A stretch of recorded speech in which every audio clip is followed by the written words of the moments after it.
Hello नमस्ते दोस्तों, मैं मोहित अरान गुप्ता आप सभी के सामने हाजिर हूँ आपका अपना चैनल लेके मैक कॉमर्स असाइलम। और इस चैनल में मैं आपकी सारी प्रॉब्लम सॉल्व करने वाला हूँ सीबीएसई 12th अकाउंटेंसी के सारे टॉपिक कवर करके। और चलिए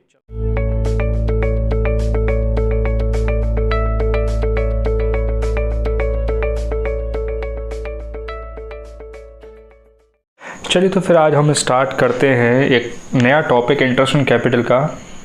और हो सकता है कि इंटरेस्ट ऑन कैपिटल का ये लास्ट वीडियो हो, छोटे मोटे पॉइंट रह जाएंगे तो वो मैं आपको आगे समझाऊंगा। लेकिन एक बात का ख्याल रखिए कि मैं कुछ पॉइंट छुड़वा के चलूँगा, क्योंकि अब ये मत सोचिए कि मैंने करवाया नहीं है, बस ये सोच के चलिए कि उसका कराने का सही समय नहीं है। जब सही समय आएगा तब मैं आपको कराऊंगा, क्योंकि मेरा पढ़ाने का तरीका यही है।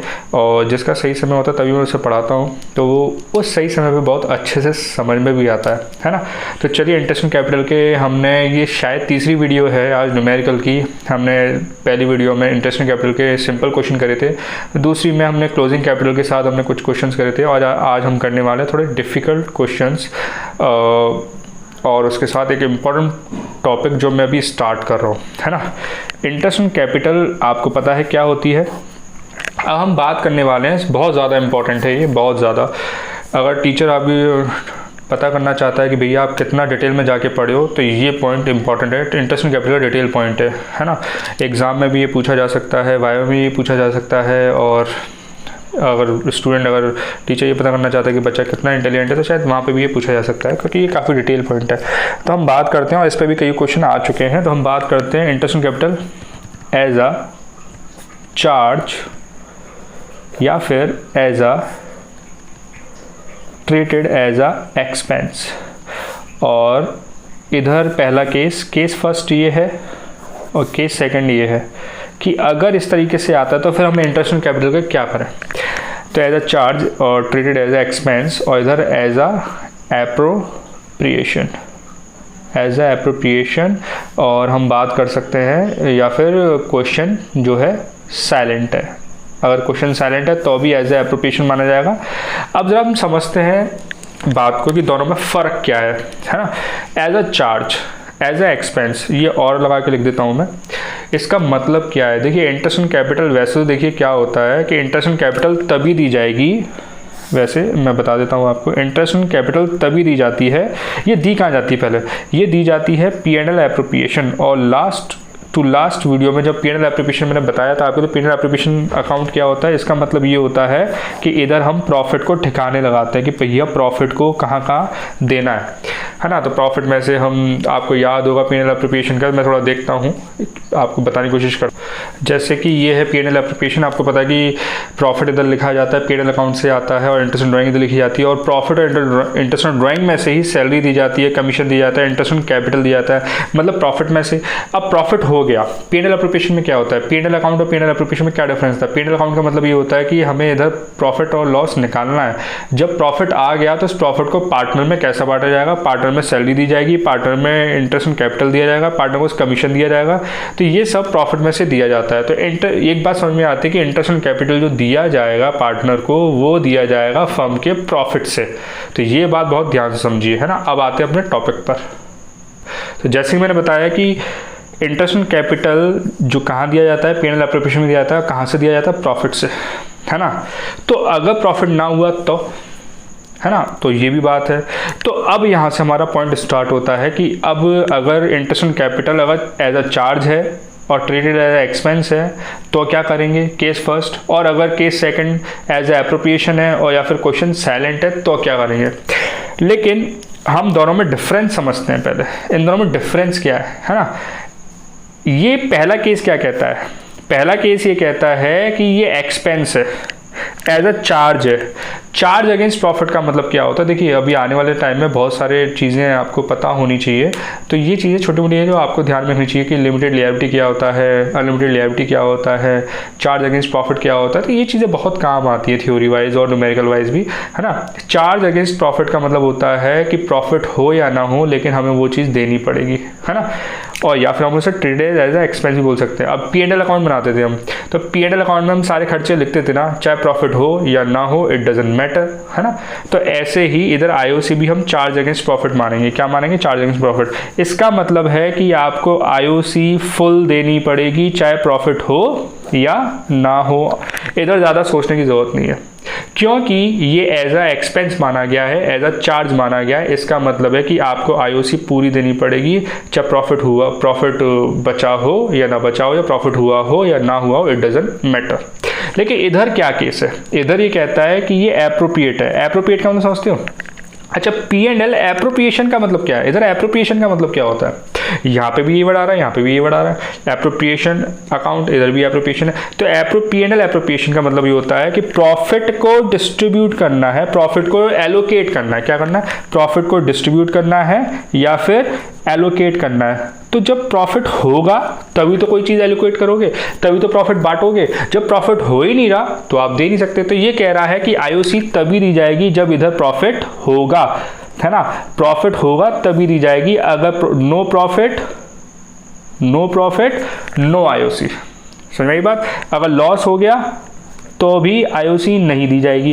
तो P&L इसमें एज अ एप्रोप्रिएशन, और क्वेश्चन अगर साइलेंट है, अगर क्वेश्चन साइलेंट है कि ना तो एप्रोप्रिएशन लिखा हुआ ना तो चार्ज अगेंस्ट प्रॉफिट लिखा हुआ, तो फिर साइलेंट माना जाएगा। तो साइलेंट है तो वो भी एप्रोप्रिएशन माना जाएगा।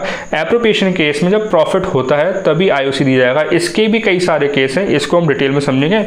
ये बच्चा इधर कन्फ्यूज होता है, लेकिन इसमें बड़ा सिंपल है। मैं बताऊं आपको बात कि अगर एज अ चार्ज लिखा गया, ट्रीटेड एज एक्सपेंस लिखा गया, तो आपको कुछ देखना ही नहीं है कि प्रॉफिट हुआ है कि नहीं हुआ है। आपको एज इट इज़ आपको फुल आईओसी दे देनी है, बस बात खत्म। जिस पार्टनर को देनी है आईओसी पूरी देनी है ना।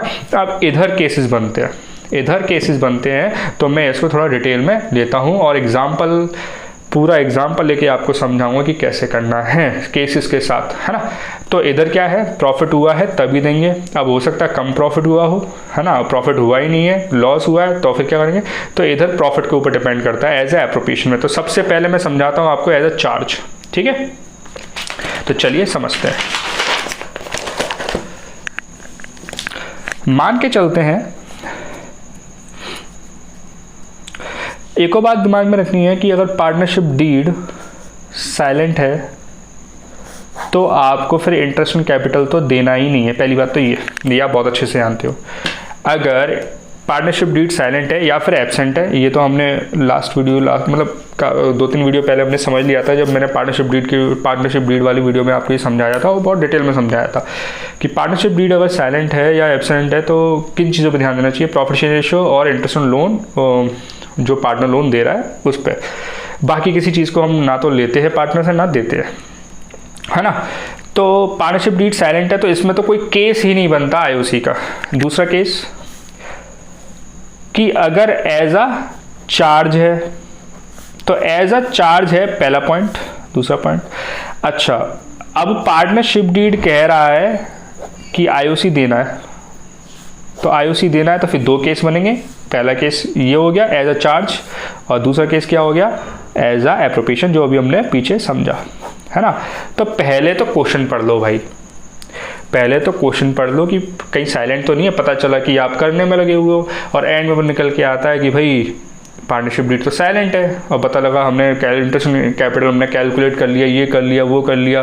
देखो पहला चैप्टर 4 नंबर का आना है, 1 नंबर की थ्योरी, 3 नंबर के न्यूमेरिकल्स, है ना। 3 नंबर का एक न्यूमेरिकल आएगा, ज़्यादा डिफिकल्ट आना नहीं है। लेकिन स्कूल एग्जामिनेशन में बहुत डिफिकल्ट आते हैं, है ना। बोर्ड एग्जामिनेशन में फिर भी डिफिकल्ट नहीं आएगा, इतनी ज़्यादा लेंथी क्वेश्चन नहीं आएगा। हाँ ट्रिकी आ सकता है, ट्रिकी में कोई डाउट नहीं है, ट्रिकी बहुत ईजिली आ सकता है, मतलब आराम से दे सकते हो ट्रिकी क्वेश्चन घुमा फिरा के। लेकिन लेंथी क्वेश्चन जो आएंगे, डिफिकल्ट क्वेश्चन जो आएंगे कैलकुलेशन वाइज हर तरह से, वो स्कूल एग्जामिनेशन खासकर फर्स्ट टर्म में आ जाते हैं। तो हमें स्कूल एग्जामिनेशन भी तो बहुत इंपॉर्टेंट है ना, उधर भी तो अच्छे नंबर लाने होते हैं। तो मेन बात, सबसे पहला पॉइंट आपको चेक करना है कि पार्टनरशिप डीड साइलेंट और एब्सेंट तो नहीं है। अगर एब्सेंट है तो किस्सा खत्म हुई कि भाई हमें आईओसी निकालनी ही नहीं है। आईओसी कब निकालनी है? जब क्वेश्चन में लिखा है कि भैया हमें देनी है आईओसी। अब इसमें एज अ चार्ज है कि एज अ एप्रोप्रिएशन है। अगर क्वेश्चन साइलेंट है तो भी एप्रोप्रिएशन माना जाएगा, ये मैंने पीछे भी समझाया। अब बात आती है कि मैं एक छोटा सा एग्जांपल लेके चलता हूँ और इसको समझते हैं, है ना। कि मान के चलते हैं कि ए और बी पार्टनर है, आर पार्टनर, छोटा सा लेते हैं, है ना। फिर A and B are partners, profit sharing ratio. आज मैं थोड़ा पी एंड एल एप्रोप्रिएशन बनाना भी सिखाऊंगा, और जिसको पी एंड एल एप्रोप्रिएशन नहीं आता है वो थोड़ा पीछे जाके देखिए, धीरे धीरे मैं आज पी एंड एल एप्रोप्रिएशन बनाना सिखाऊंगा कैसे बनता है। A and B are partners profit sharing ratio equally, मतलब ये प्रॉफिट शेयर रेशो इक्वली। अब देखो इस क्वेश्चन में लिखा हुआ ना कि इक्वली बांटेंगे, अगर नहीं लिखा हो तो तब भी हम इक्वली लेते, क्योंकि आपको पार्टनरशिप डीड का अगर याद हो तो। फिर बात आती है the firm earned profit of rupees 2 lakh. Firm ने प्रॉफिट जो अर्न करा है वो 2 लाख है। A's and B's capital at the beginning of the year was rupees 3 lakh, sorry इसको हम कर लेते हैं 30 lakh and 10 lakh respectively।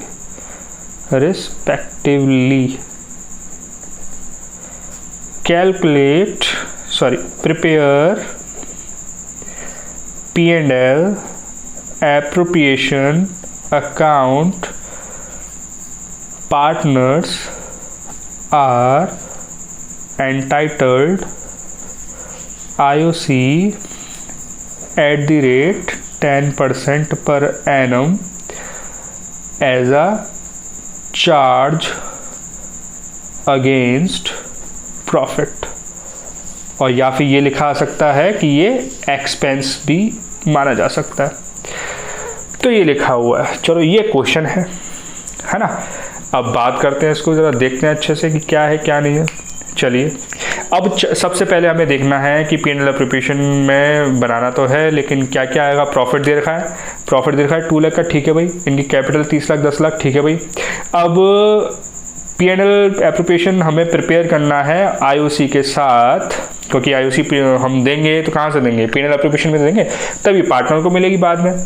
फिर लेकिन इधर एंड में लिख दिया कि as a charge against profit. तो चलिए मैं पी एंड एल एप्रोप्रिएशन बनवाता हूँ आपको छोटा सा, मैं शॉर्ट में बनवा रहा हूँ आपको पी एंड एल एप्रोप्रिएशन। ये P and L appropriation account है, इधर डेबिट कर लिख दिया जाएगा, इधर क्रेडिट लिख दिया जाएगा, और इधर पर्टिकुलर रुपीस, ठीक है। अब प्रॉफिट कितना है, क्योंकि मैंने पहले बताया था P and L appropriation is nominal account. क्या nominal account, totally nominal account होता है। नॉमिनल अकाउंट क्या कहता है, एक्सपेंस लॉस डेबिट होते हैं, इनकम गेन प्रॉफिट क्रेडिट होते हैं। तो इनकम प्रॉफिट कहाँ लिखा जाएगा, इनकम गेन प्रॉफिट क्रेडिट। तो प्रॉफिट कहाँ लिखा जाएगा, क्रेडिट। तो बाय कहाँ से आ रहा है प्रॉफिट, ये पी एंड एल अकाउंट से। कहाँ से आ रहा है, पी एंड एल अकाउंट से। तो ब्रैकेट में लिखना है प्रॉफिट कितना है, 2 लाख। कितना है, 2 लाख, ठीक है। चलिए अब हमें क्या देना है, इंटरेस्ट ऑन कैपिटल। जब इसमें से इंटरेस्ट ऑन कैपिटल देंगे, देखिए बहुत अकाउंट्स बनाना कोई रटना बहुत ज़्यादा खतरनाक चीज़ें नहीं है, बस थोड़े बहुत कंसेप्ट होते हैं, उसको ध्यान में समझना होता है। अगर वो समझ में आ जाए तो बहुत अच्छे से क्लियर हो जाते हैं अकाउंट। प्रॉफिट जब इधर लिखा है, जब मैं इसमें से आईओसी दूंगा तो आईओसी किधर लिखा जाएगा, इधर। क्यों, क्योंकि जब कोई चीज़ दी जाती है तो ये माइनस हो, इसको कम कर रहा है ना, और डेबिट क्रेडिट अपोजिट साइड होते हैं, डेबिट क्रेडिट आपस में एक दूसरे को कट करते हैं। तो इधर लिखा जाएगा टू इंटरेस्ट ऑन कैपिटल। मैंने शॉर्ट में लिखा, लेकिन आप थोड़ा डिटेल में लिखना, to interest on capital transferred to. कौन कौन पार्टनर है, किस किस को देना है इंटरेस्ट कैपिटल, ए को भी देना है, बी को भी देना है। तो A capital account, B capital account. बोलो भैया कैपिटल अकाउंट क्यों लिख रहे हो, तो देखो हम जब देंगे इनको इंटरेस्ट ऑन कैपिटल देंगे तो पार्टनर को देंगे ना, और जब भी पार्टनर कोई चीज़ देंगे तो उनकी कैपिटल बढ़ेगी। हमेशा याद रखना ये वाली बात, है ना। जब भी पार्टनर से देखो, ये वाली बात हमेशा याद रखना, ये 11th में भी था, ये 12th में भी रहेगा, कि जब भी बिजनेस और ओनर के बीच में कोई भी लेन देन होता है वो कैपिटल के जरिए होता है। अब इधर बिजनेस फर्म जो है इंटरेस्ट ऑन कैपिटल ए और बी को दे रही है ना, तो कहाँ, उनके हाथों में थोड़ा ना देगी, उनके कैपिटल में जोड़ देगी, उनके अकाउंट में जोड़ देगी। चलो एक ही निकालते हैं। तो शुरुआत में इनकी कितनी कैपिटल थी, 30 लाख। कितनी थी, 30 लाख। तो 30 लाख का 10% निकालेंगे कितना हो गया, 30,000। कितना हो गया, 30,000। इसकी कितनी थी, 10 लाख। तो 30,000 नहीं, 3 लाख हो गया, सॉरी 3 लाख हो गया, है ना। और इसकी कितनी, 10 लाख। 10 लाख का 10% कितना हो गया, 1 लाख। इधर कोई भी चेंज नहीं है, साल की शुरुआत से लेकर इनकी एंड तक कितनी इतनी कैपिटल रही है। अगर कोई चेंज होता तो क्वेश्चन में लिखा होता ना कि ड्राइंग करिए कि क्या करा, है ना। अब देखो जरा ध्यान से, कौन सी साइड बढ़ी है। और चार्ज अगेंस्ट प्रॉफिट में क्या बताया था कि चार्ज अगेंस्ट प्रॉफिट में और एक्सपेंस अगर माना जाता है आईओसी, तो इसका मतलब ये होता है कि आपको आईओसी देनी ही पड़ेगी, चाहे कुछ भी हो जाए, चाहे लॉस हो चाहे प्रॉफिट हो, इट डजंट मैटर। तो भैया 2 लाख का प्रॉफिट में था, 2 लाख में से 4 लाख हमने दे दिए, तो कितने का लॉस हो गया, 2 लाख का। तो ये वाली साइड बड़ी आ रही है, तो लॉस इधर बांटा जाएगा, लॉस हमेशा इधर ही बांटा जाएगा। और प्रॉफिट बांटते तो इधर बांटते, जैसे अगर आपको याद हो 11th क्लास का P&L अकाउंट, तो प्रॉफिट आता था डेबिट में आता था और लॉस आता था क्रेडिट में आता था। तो बाय लॉस ट्रांसफर टू, अब लॉस हो रहा है तब भी इनके कैपिटल, मैंने क्या बोला कि फर्म जो है और ओनर के पार्टनर के बीच में जो भी लेन देन होगा कैपिटल के जरिए होगा। तो इधर ए की कैपिटल, बी की कैपिटल। अब देखो दो कितने का लॉस हो गया, 4 लाख है। 4 लाख, 2 लाख का प्रॉफिट हुआ था, 2 लाख में से 4 लाख की चीज़ दे दी, तो 2 लाख का लॉस हो गया। और बराबर बराबर इनका रेशियो, मतलब ये प्रॉफिट लॉस जो भी बांटेंगे बराबर बराबर बांटेंगे। तो 1 लाख 1 लाख, ये हो गया आपका 2 लाख। ये बन गया पहला P&L एप्रोप्रिएशन। मेरे ख्याल से आपको समझ में आ गया होगा। अब हम चलते हैं एज ए एप्रोप्रिएशन, क्योंकि इसके केसेस ज़्यादा है। अब भले इधर लॉस हो रहा होता, तब भी हम इसको आईओसी देते और लॉस बढ़ के आ जाता प्रॉफिट से। मैं बड़ा क्लियरली बोल रहा हूँ, इसमें कोई डाउट वाली बात नहीं है। अगर एज अ चार्ज है और as a treated as a expense है, तो चाहे प्रॉफिट हो चाहे लॉस हो, इट डजंट मैटर, आपको पूरी आईओसी फुल देनी पड़ेगी आपको, ठीक है ना। तो अगला टॉपिक देखते हैं। अब हम समझते हैं एज अ एप्रोप्रिएशन।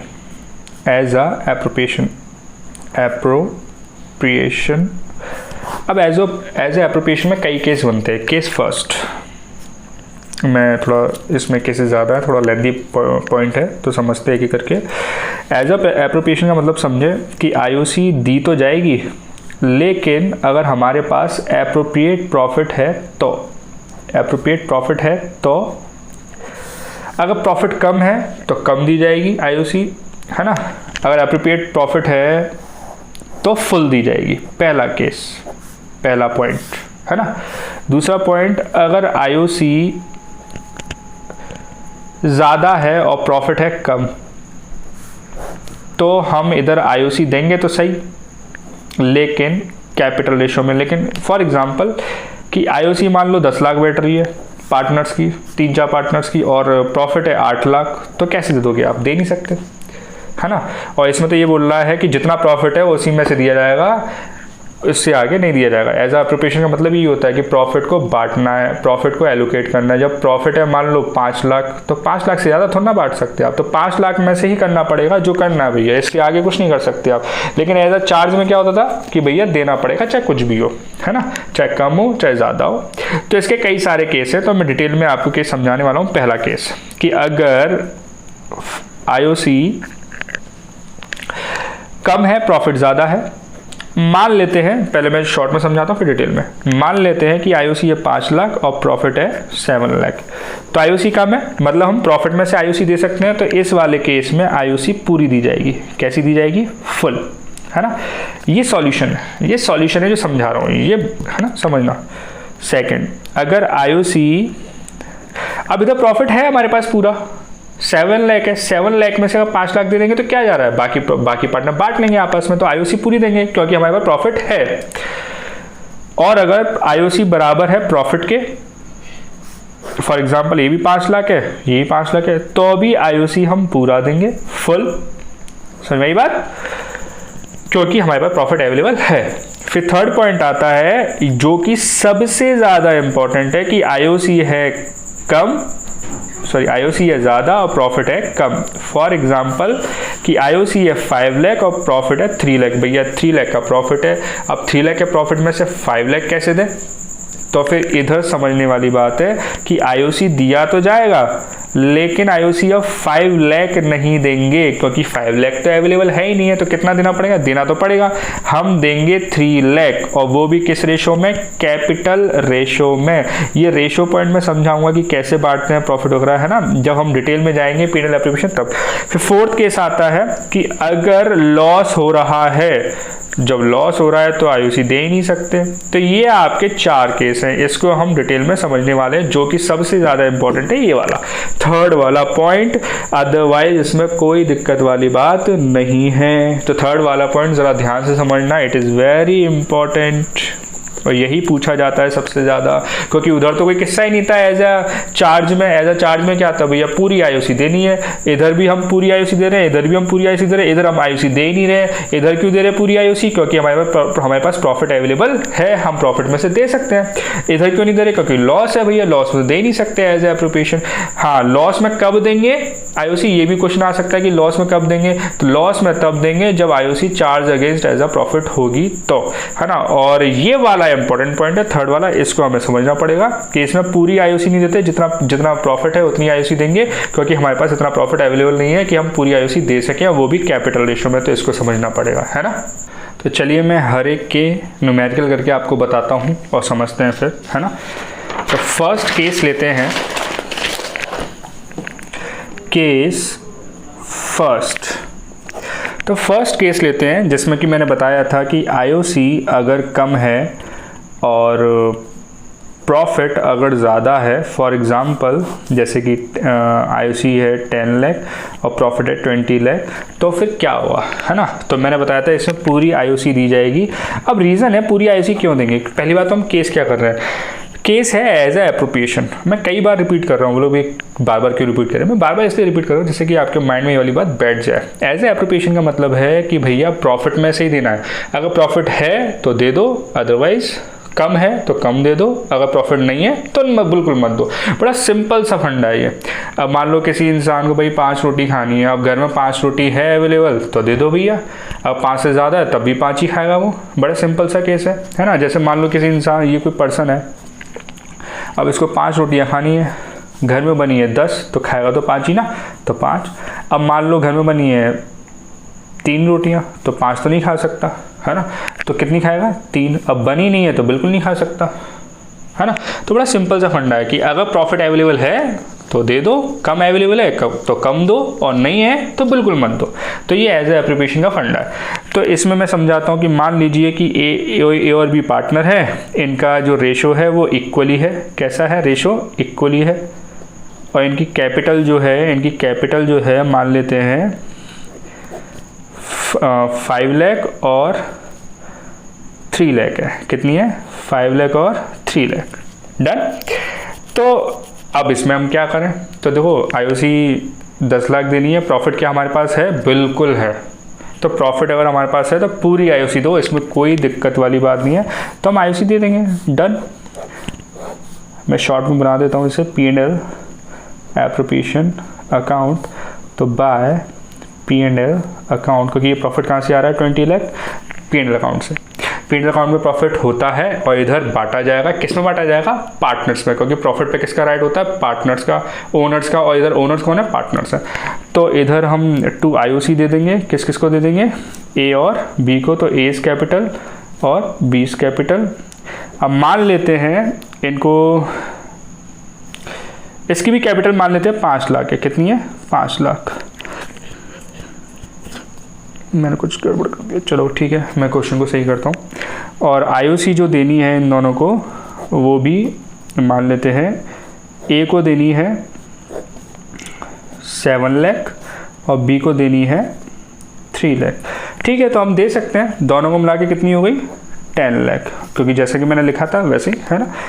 तो इसको हम लेके चलते, तो हम आईओसी दे देते 7 लाख और 3 लाख। बोलो भैया इन दोनों की कैपिटल बराबर है तो फिर कम ज़्यादा क्यों? हो सकता है। अब इधर आपको इंटरेस्ट कैपिटल दे रखी है, जब दे रखी है तो ज़्यादा माथापच्ची करने की ज़रूरत नहीं है।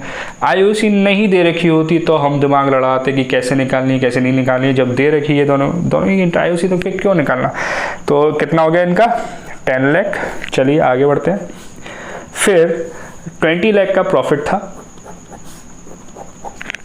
और इसमें से हमने 10 लाख क्या दे दी आईओसी, तो कितना प्रॉफिट बचा 10 लाख। अब ये प्रॉफिट बटेगा ना, तो लिख दिया जाएगा टू प्रॉफिट ट्रांसफर्ड, कि हम ट्रांसफर कर रहे हैं, किधर ट्रांसफर कर रहे हैं, ए की कैपिटल और बी की कैपिटल में। तो A capital B's capital 10 lakh sorry 5 lakh 10 lakh, थोड़ी हैंड राइटिंग मैनेज करना, आगे से मैं थोड़ा ध्यान रखूँगा। 5 लाख और ये 10 लाख हो गया, ठीक है। तो ये अब दोनों को इक्वल कर देते हैं, 20 लाख। ये पहला केस हो गया। मैं समझता हूँ कोई ज़्यादा दिक्कत वाली बात नहीं है। दूसरे केस पे आते हैं। दूसरा केस क्या कहता है? दूसरा केस ये कहता है कि अगर आईओसी और प्रॉफिट दोनों बराबर हो, मतलब आईओसी भी 10 लाख देनी है और प्रॉफिट भी 10 लाख हुआ है, तो क्या करेंगे? सेम क्वेश्चन है ना। तो हम देखते हैं कैसे करते हैं। तो P&L appropriation account debit credit, ठीक है। अब चलिए समझते हैं।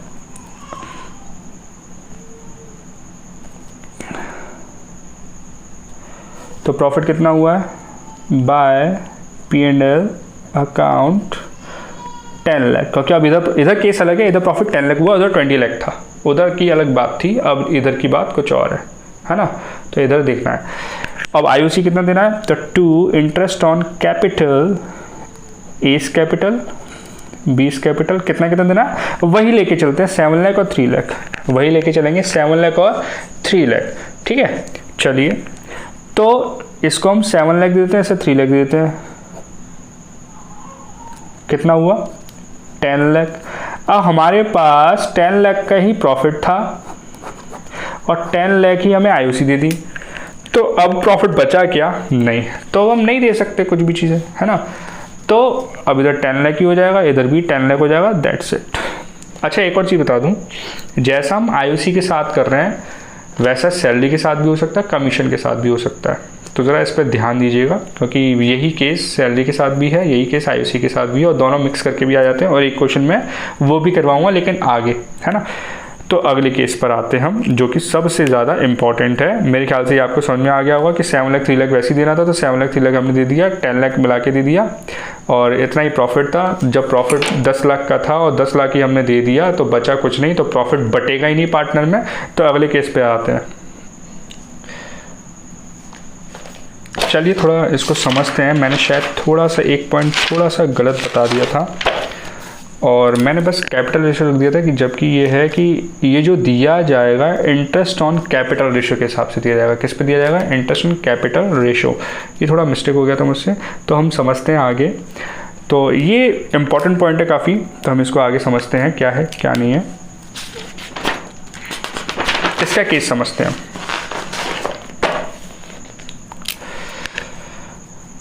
केस थर्ड, ये क्या कहता है कि आईओसी अगर ज़्यादा है और प्रॉफिट अगर कम है तो क्या होगा। फॉर एग्ज़ाम्पल कि भैया ए और बी पार्टनर है, ए एंड बी पार्टनर है, इनकी कैपिटल है, इनकी कैपिटल मान लेते हैं 5 लाख एंड 3 लाख रिस्पेक्टिवली, ठीक है। अब बारी आती है कि इनको आईओसी देनी है 10% पर एनम के हिसाब से। किसके हिसाब से? 10% पर एनम के हिसाब से। लेकिन जो प्रॉफिट जो हुआ है, या फिर हम इसको थोड़ा सा चेंज कर लेते हैं कि 5 लाख और 4 लाख, तो क्या है, पॉइंट में आंसर नहीं आएगा इससे। आईओसी है ना। अब मान के चल लेते हैं कि भैया ये 5 लाख 4 लाख इनकी कैपिटल है, 10% पर एनम आईओसी देनी है, लेकिन प्रॉफिट जो हुआ है वो हुआ है इनका फॉर एग्जाम्पल 45,000। कितना हुआ है? 45,000। कितना हुआ है? 45,000। चलिए चेक करते हैं। अब देखते हैं इसे क्या होता है। P&L एप्रोप्रिएशन ज़रा लिखते हैं। P&L account how much? 45,000। अब जरा चेक करते हैं कि कितनी आनी चाहिए थी। अगर मैं एक ही निकालूं आईओसी, तो 5 लाख इंटू 10/100 कितना आ गया? 50,000। और अगर मैं बी की निकालूँ IOC तो 4 लाख इंटू 10/100 इक्वल्स 40,000। दोनों को अगर IOC देनी होती तो कितनी देनी होती? 90,000। मतलब IOC है 90,000 और प्रॉफिट कितना? 45,000, मतलब आधा ही है। तो कैसे करें? दिक्कत आ गई इधर। बोलो भैया आधा दे देंगे, है ना? नहीं, ऐसा नहीं करेंगे, आधा नहीं देंगे। अब हमें इधर IOC का रेशो निकालना पड़ेगा। किसका रेशो निकालना पड़ेगा? IOC का। तो IOC का रेशो क्या है? हालांकि कैपिटल रेशो भी कभी कभी फिक्स हो जाता है इधर, लेकिन हर बार नहीं होगा, ऐसी कोई कंपलसरी वाली बात नहीं है। तो IOC का रेशो कैसे निकालेंगे? देखो A की IOC कितनी बैठ रही है? A की IOC देते तो कितनी देते? 50,000 और B को कितनी देते? 40,000। तो 0 से 0 काट दो, क्या निकल के आया इसका रेशो? 5:4। क्या निकल के आया? 5:4। तो इन्हीं के रेशो पे हम देंगे, तो कोई दिक्कत वाली बात ही नहीं है ना? तो 2 IOC, अब A कैपिटल B कैपिटल। अब एक सोचने वाली बात यह है कि हम 90,000 तो दे नहीं सकते, हमें देनी कितनी पड़ेगी? 45,000, क्योंकि हमारा केस ही क्या चल रहा है? केस ही यही चल रहा है हमारा कि भाई कि प्रॉफिट में से ही IOC दे सकते हो। अगर प्रॉफिट कम है तो कम देनी पड़ेगी, प्रॉफिट पूरा है तो पूरी दे दो, और प्रॉफिट नहीं है तो बिल्कुल मत दो। तो कम है ना, तो कम ही देना पड़ेगा। 90,000 तो दे नहीं सकते, पूरी तो दे नहीं सकते। तो अब क्या करें? तो 45,000 को ही देना पड़ेगा, लेकिन किस रेशो में? 5:4। थोड़ी हैंड राइटिंग इसलिए गड़बड़ होती है क्योंकि मुझे थोड़ा हाथ का एंगल काफ़ी गड़बड़ मतलब काफ़ी टेढ़ा करके लिखना पड़ता है, क्योंकि ये कैमरा सेटअप है इसलिए। तो 45,000 और 5:4, ये A का हो गया, ये B का हो गया। तो अब इसे निकालना पड़ेगा, तो ज़रा देखते हैं कितना आता है। और यहीं पे मैं आपको रेशो निकालना कैसे निकाला जाता है। देखिए अब हम A का निकालने वाले हैं ना, तो कितना है IOC? 45,000। A का पोर्शन कितना है? 5। टोटल पोर्शन कितना है? 9, क्योंकि 5 इसका 4 इसका, दोनों को मिला के कितना हो गया? दोनों को मिला के कितना हो गया? 9, है ना? तो टोटल नीचे रखा जाता है, ऐसे ही निकालते हैं इसको, है ना, रेशो। क्योंकि अब काफ़ी सारे बच्चे लोग समझ नहीं पाते कि रेशो कैसे निकालते, तो यही है। तो 45,000 IOC, क्योंकि इसी में से देना है तो A को देना है, तो A का हिस्सा कितना है? 5, टोटल हिस्से कितने हैं? 9। तो ये निकल के आ जाएगा आपका 25,000। कितना? 25,000। अब B का निकालेंगे तो किस में से देना है? 45,000 में से कितना देना है? क्योंकि इसका पोर्शन कितना है? 4, टोटल पोर्शन कितना है? 9। तो इसका निकल के आ जाएगा 20,000। कितना निकल के आ जाएगा? 20,000। तो इसका 25,000 और इसका 20,000, और ये निकल के आ गया आपका 45,000। अब इधर कुछ बचा तो है नहीं, तो ये भी बस यहीं तक रहेगा, क्योंकि 45,000 का प्रॉफिट था, 45,000 ही हमने ये दे दिया, तो ये खत्म हो गया। और लॉस के केस में कुछ नहीं होता, लॉस के केस में आपको IOC देनी नहीं है। और एक और बात बता दूं, लॉस के केस में आपको P&L एप्रोप्रिएशन बनाने की ज़रूरत नहीं होती है, बस शर्ते एक कंडीशन में P&L एप्रोप्रिएशन बनता है, जब उसमें कुछ चार्ज अगेंस्ट कुछ आ जाता है तभी वो बनेगा। अदरवाइज आपको P&L एप्रोप्रिएशन बनाने की ज़रूरत नहीं होती है अगर लॉस है तो, अदरवाइज नहीं। क्योंकि लॉस को हम सीधे सीधे बांट सकते हैं, क्योंकि लॉस है तो लॉस में से ना तो हम IOC दे सकते, ना सैलरी दे सकते, ना हम रिजर्व में ट्रांसफर कर सकते। जब कुछ कर ही नहीं सकते तो P&L एप्रोप्रिएशन बनाने की जरूरत ही क्या है। तो लॉस में कब बनेगा P&L एप्रोप्रिएशन में, वो बता दूंगा चार्ज अगेंस्ट प्रॉफिट में। तो चार्ज अगेंस्ट प्रॉफिट में कोई चीज़ आ जाती है तो ही लॉस के कंडीशन में ही तभी P&L एप्रोप्रिएशन बनेगा, अदरवाइज P&L एप्रोप्रिएशन बनाने की कोई ज़रूरत नहीं है। कभी कभी ये भी बड़ा ट्रिकी क्वेश्चन है, कभी टीचर पूछ लेते हैं कि लॉस के केस में P&L एप्रोप्रिएशन बनता है, तो आपका आंसर होगा नहीं, लेकिन साथ में आप ये भी बोलोगे कि भाई P&L एप्रोप्रिएशन लॉस के केस में तभी बन सकता है कि जब कोई आइटम या फिर जब कोई भी चीज़ चार्ज अगेंस्ट प्रॉफिट है और वो P&L एप्रोप्रिएशन में अगर आती है तो फिर P&L एप्रोप्रिएशन बनाना पड़ेगा। अगर वो पूछते हैं कि P&L एप्रोप्रिएशन क्यों नहीं बनाते अगर लॉस होता है, तो देंगे क्या लॉस में से? IOC तो एप्रोप्रिएशन, सैलरी तो एप्रोप्रिएशन, रिजर्व तो एप्रोप्रिएशन, प्रॉफिट तो एप्रोप्रिएशन। मतलब एप्रोप्रिएशन का मतलब ये होता है कि प्रॉफिट होगा तभी देंगे, जब प्रॉफिट हुआ ही नहीं है तो बांटेंगे क्या? जब कुछ प्रॉफिट हुआ ही नहीं तो बांटेंगे क्या, है ना? तो इसलिए लॉस के केस में P&L एप्रोप्रिएशन नहीं बनता, सिर्फ एक कंडीशन को छोड़कर। तो ये सारे केसेस आपके हो चुके हैं। और फोर्थ पॉइंट भी मैंने आपको समझा दिया, केस 4। केस 4 में मैं चलो डिटेल में बता ही देता हूँ आपको। केस 4 ये है कि IOC देनी है हमें, एप्रोप्रिएशन वाला केस चल रहा है ना, और इधर लॉस हो गया। तो पीएनएल एप्रोप्रिएशन, पहली बात तो आईयूसी देने की जरूरत ही नहीं है आपको इधर, और पीएनएल एप्रोप्रिएशन बनाने की भी जरूरत नहीं है। लेकिन हाँ, क्योंकि आप छोटे हो तो इसलिए शायद बनवा सकते हैं, वो एक अलग बात है, क्योंकि अभी आप 12th में हो। अदरवाइज मैंने जो आपको अभी बताया वो बिल्कुल सही बात है, उसमें कोई दिक्कत वाली बात नहीं है, आप ये आंसर दे सकते हो। तो पीएनएल एप्रोप्रिएशन भी बनाने की जरूरत नहीं है, लॉस में सीधे सीधे आप लॉस बांट सकते हो, किसी को निकालने वो पीएनएल एप्रोप्रिएशन बनाने की जरूरत नहीं है। लेकिन फिर भी बता देता हूँ कि पीएनएल एप्रोप्रिएशन अगर बनता है, लॉस होता है, तो कैसे बांटा जाएगा, है ना। मान लेते हैं कि ए और बी पार्टनर हैं, दोनों इक्वली हैं, दोनों का इक्वली रेशियो है, 1:1 इक्वली रेशियो है, और लॉस होता है इधर 2 लाख का। कितने का होता है? 2 लाख। तो प्रॉफिट इधर दिखा रहा था, तो लॉस इधर दिखाना पड़ेगा। तो 2 पीएनएल अकाउंट और ब्रैकेट में लॉस कितने का हुआ? 2 लाख। अब आईयूसी तो देने से रहे, क्योंकि लॉस है, तो अब हमें लॉस बांटना पड़ेगा। प्रॉफिट इधर बढ़ता था तो लॉस इधर बटेगा। कोई चीज़ प्रॉफिट इधर होता है तो लॉस, प्रॉफिट इधर होता है तो प्रॉफिट इधर बांटा जाएगा। अगर लॉस होता है तो लॉस इधर बांटा जाएगा। अपोजिट साइड लेके चलते हैं। तो बाय एज कैपिटल और बीज कैपिटल, तो 1 लाख दोनों बराबर बराबर लॉस बढ़ जाएगा, तो 2 लाख। ये आपका पॉइंट हो चुका है। तो ये मैं समझता हूँ कि आईयूसी आपको समझ में आ गया होगा। थोड़ा सा मैं आपको एक और चीज़ बताना चाहूँगा डिटेल में कि ये चीज़ क्या थी, है ना। तो मैं थोड़ा सा आपको डिटेल में बताता हूँ आईयूसी के बारे में, जो कि मैंने शायद शुरुआत में आपको नहीं बताई थोड़ा, या फिर मैं अच्छे से बता नहीं पाया। आईयूसी के 3 केस बनते हैं, 2 केस बनते हैं। एक पार्टनरशिप डीड, हालांकि मैंने बता दिया था लेकिन क्लियरिटी तरीके से नहीं बताया था, थोड़ा गिच पिच हो गई थी हैंडराइटिंग में। तो पार्टनरशिप डीड अगर एब्सेंट है तो क्या होता है, या फिर साइलेंट है तो क्या होता है, आईयूसी के बारे में बात कर रहे हैं। और अगर पार्टनरशिप डीड एब्सेंट नहीं है, नो एब्सेंट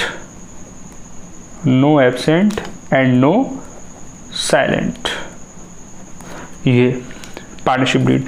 तो इधर तो आप बड़ा क्लियर समझते हो कि इधर तो आईयूसी का कोई लफड़ा बनता ही नहीं है। बोलो भैया ये बता चुके हैं, आई नो ये मैं बता चुका हूँ, लेकिन थोड़ा सा बस हैंड राइटिंग क्लियर करके थोड़ा सा बता रहा हूँ। और इधर 2 केस बनते हैं, या तो आईयूसी चार्ज अगेंस्ट प्रॉफिट होगा, चार्ज अगेंस्ट प्रॉफिट होगा, और या फिर एज अ एप्रोप्रिएशन होगा। और आपको इधर भी पता है, या तो क्वेश्चन साइलेंट होगा तब भी एप्रोप्रिएशन लिया जाएगा, और या फिर इधर लिखा जाएगा ट्रीटेड एज अ एक्सपेंस। तो ये आपका है, थोड़ा आप कॉपी में लिख के चलिएगा। हाँ, आईयूसी का भी यही है, और मैं आपको बता दूं सैलरी का भी यही है, और मैं आपको बता दूं कमीशन का भी यही है। लेकिन आईयूसी का ज़्यादा पूछा जाता है ना। कभी कभी ये 2 पॉइंट भी आ जाते हैं एक साथ, तो मैं दोनों को भी समझा देता हूँ, लगे हाथ समझ लेते हैं इसे, है ना। फिर अब बात आती है कि दोनों अगर एक साथ आ गए तो कैसे करेंगे। बिल्कुल, अभी जैसे मैंने बताया कि आईयूसी का भी यही है। मान लो सैलरी का आ गया तो आईयूसी को हटा के सैलरी लिख दो। मान लो कमीशन का आ गया तो आईयूसी सैलरी लिखने की जरूरत नहीं है, बस कमीशन लिख दो, दैट्स इट।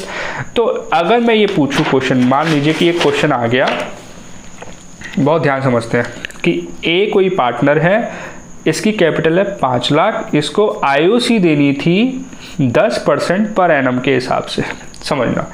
और बी कोई पार्टनर है, उसे ये इसकी कैपिटल है ए की, और बी कोई पार्टनर है, इसको सैलरी देनी थी 1 लाख की। एक्स्ट्रा काम कर रहा होगा, हमें बी को आईयूसी नहीं देनी, क्वेश्चन कह ही नहीं रहा। और जब क्वेश्चन कह ही नहीं रहा मतलब साइलेंट है, पार्टनरशिप डीड तो देंगे क्यों, है ना। अब प्रॉफिट होता है 90,000 का, मान के चलते हैं। कितने का होता है? 90,000 का। अब आपको पीएनएल एप्रोप्रिएशन बनाना है, पीएनएल एप्रोप्रिएशन बनाना है। अब कंफ्यूजन, बोलो भैया आईयूसी का समझ में आ गया, ये कैसे करेंगे हम? कोई बड़ी बात नहीं है, और ये क्वेश्चन आ भी चुका है कई बार, और ये स्कूल में भी कई बार पूछा जाता है। बड़ा सिंपल है, जैसा अभी तक हम सीख रहे थे वैसे करेंगे। तो PNL appropriation account, debit credit, by PNL account, bracket में प्रॉफिट लिखेंगे, 90,000, कितना 90,000। अच्छा, अब ज़रा देखने वाली बात है, ज़रा मैं चेक कर लूँ। क्वेश्चन साइलेंट है, अगर आपने नज़र डाली हो तो क्वेश्चन साइलेंट है, और क्वेश्चन साइलेंट होता है तो आईओसी और सैलरी को क्या मान के चलेंगे? As a appropriation, as a appropriation. Charge against profit तभी माना जाएगा जब लिखा आएगा, अदरवाइज एज अ एप्रोप्रिएशन मानेंगे। चलिए चेक करते हैं। तो ए की आईओसी कितनी बैठेगी? ए की आईओसी जो बैठेगी वो बैठेगी 5 लाख इंटू 10%, कितनी आ गई? 50,000। और बी की सैलरी कितनी है? 1 लाख। टोटल कितना हो गया? बी की सैलरी कितनी है? 1 लाख। टोटल कितना हो गया? 1,50,000। अब इधर हम फंस गए। आईओसी और सैलरी को मिला के देना है, क्योंकि पीनल एप्रोप्रिएशन में जितनी भी चीज़ें आती हैं वो सब एप्रोप्रिएशन होती है। और पीनल एप्रोप्रिएशन में क्या क्या आता है? आईओसी, सैलरी, रिजर्व, कमीशन, ये सारी चीज़ें आती हैं। Profit, profit is also appropriation. Profit हो, जब प्रॉफिट हुआ ही नहीं तो आप प्रॉफिट बांटोगे कैसे? तो अब बात यही आती है कि अब मुझे ए को आईओसी देना 50,000, बी को सैलरी देना 1 लाख, और दोनों को कहाँ से देना है? प्रॉफिट से। अब क्वेश्चन में कहीं नहीं लिखा कि एज अ चार्ज है, चार्ज अगेंस्ट प्रॉफिट है, कि भैया ए को पूरी आईओसी देनी है या सैलरी बी को देनी है, कुछ नहीं लिखा। वो क्वेश्चन साइलेंट है। तो मतलब दोनों को अगर मिला के देना पड़ेगा तो 1.5 लाख रुपए देने पड़ेंगे, 1,50,000। लेकिन क्या हमारे पास इतना प्रॉफिट है? नहीं है। तो देंगे तो सही। अब किस्सा क्या, कौन सा पॉइंट आ गया कि आईओसी या सैलरी, मैंने कहा आईओसी और सैलरी दोनों को हम ट्रीट एक साथ एक जैसा ट्रीट कर सकते हैं। ये ज़्यादा है, प्रॉफिट कम है। तो इसका सॉल्यूशन क्या था? इसका सॉल्यूशन ये था कि हम आईओसी रेशो में देंगे, है ना। लेकिन इधर सैलरी भी आ गया, तो हम इन दोनों के रेशो में देंगे। किन दोनों के रेशो में देंगे? इन दोनों के रेशो में देंगे। चलिए समझते हैं। पहले मैं लिख लेता हूँ, तो है ना। तो 2 आईओसी किसको देना है? 2A, ठीक है। 2 सैलरी, 2 बीस। इधर कैपिटल अकाउंट जरूर लिखना, एज कैपिटल अकाउंट में थोड़ा आदत है मेरी शॉर्ट लिखने में। तो अभी वैसे मैंने पीनल एप्रोप्रिएशन डिटेल में सिखाया नहीं है, अभी शॉर्ट में ही चल रहा है। जब डिटेल में आएंगे तो हम समझेंगे अच्छे से, ठीक है। तो मुझे अब देना पड़ेगा आईओसी और सैलरी। चलिए हम चेक करते हैं। तो 90,000 है भाई। अब इसमें से ए को देना पड़ेगा, बी को देना पड़ेगा एज अ सैलरी और एज अ आईओसी। अब इसको देनी है आईओसी, इसको देनी, इन माशे को देनी है सैलरी। अगर आईओसी दे दोनों तब भी दोनों का ये रेशो निकालना पड़ता है। पिछला क्वेश्चन यही था बिल्कुल से। इनको कितना देना है माशे को? इनको देना है 50,000, इनको देना है 1 लाख। तो अगर मैं इनको काटूं, अगर तो 4 0 इधर आ रहे हैं, 4 0 इधर आ रहे हैं, तो कितना हो गया? 5:10। तो ये हो गया 1:2।